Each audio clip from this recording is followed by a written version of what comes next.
বিসমিল্লাহির রহমানির রহিম। আসসালামু আলাইকুম ওয়া রাহমাতুল্লাহি ওয়া বারাকাতুহু। প্রিয় ভাইরা, বর্তমানে আমরা এমন এক ভয়াবহ বাস্তবতার মুখোমুখি দাঁড়িয়ে আছি যেখানে পৃথিবীর প্রত্যেকটি প্রান্তে মুসলমানদের রক্ত ঝরছে। ফিলিস্তিন থেকে শুরু করে লেবানন, কাশ্মীর, উইঘুর, সিরিয়া, প্রত্যেকটি জায়গায় মুসলমানরা নির্যাতিত হচ্ছে। মহান আল্লাহ তাআলা একজন মুসলিমের রক্তকে পবিত্র কাবার চেয়েও পবিত্র বলে ঘোষণা করেছেন।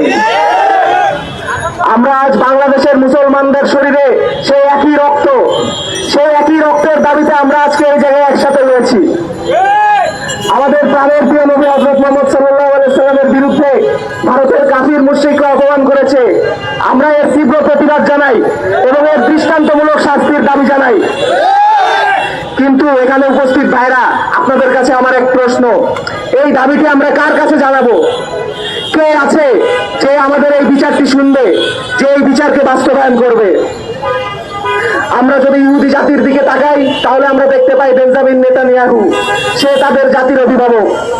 আমরা যদি ভারতের হিন্দুদের দিকে তাকাই তাহলে নরেন্দ্র মোদী রয়েছে তাদের অভিভাবক।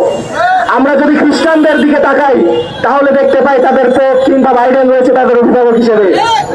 কিন্তু মুসলমান জাতি আজ অভিভাবকহীন। আমরা যদি দেখি তাহলে দেখবো খলিফা মুতাসিম বিল্লাহ আনাতোলিয়ার সবচেয়ে শক্তিশালী রোমান দুর্গ আমুরিয়া দখল করেছিলেন শুধুমাত্র একজন মুসলিম নারীর ডাকে সাড়া দিয়ে। আমরা যদি আরো দেখি, খলিফা সুলতান আব্দুল হামিদ উসমানী খলিফা, তিনি ফ্রান্সে হযরত মুহাম্মদ সাল্লাল্লাহু আলাইহি সাল্লামের বিরুদ্ধে একটি নাটক মঞ্চস্থ হওয়ার জন্য ফ্রান্সকে এমন পরিমাণ হুঁশিয়ারি দিয়েছিলেন, তিনি বলেছিলেন যে এই নাটক যদি বন্ধ না করা হয় তাহলে তুরস্ক থেকে এমন এক মুসলিম আর্মি প্রেরণ করা হবে যার প্রথম আর্মি যখন প্যারিসে ঢুকবে তখন শেষ আর্মিটি ইস্তাম্বুল হতে যাত্রা দিবে। আজকের দিনটি 2রা অক্টোবর, আজ 2024 সাল।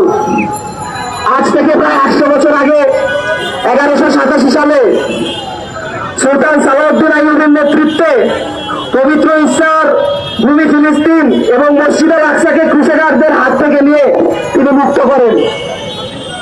আমাদের বর্তমানে একজন সালাউদ্দিন আইয়ুবীর প্রয়োজন। রাসূলুল্লাহ সাল্লাল্লাহু আলাইহি সাল্লাম বলেছেন, তোমাদের মধ্যে কেউই মুমিন হতে পারবে না যতক্ষণ না আমি তোমার পিতা, মাতা, সন্তান এবং প্রিয় মানুষ থেকেও প্রিয়তম হয়েছি।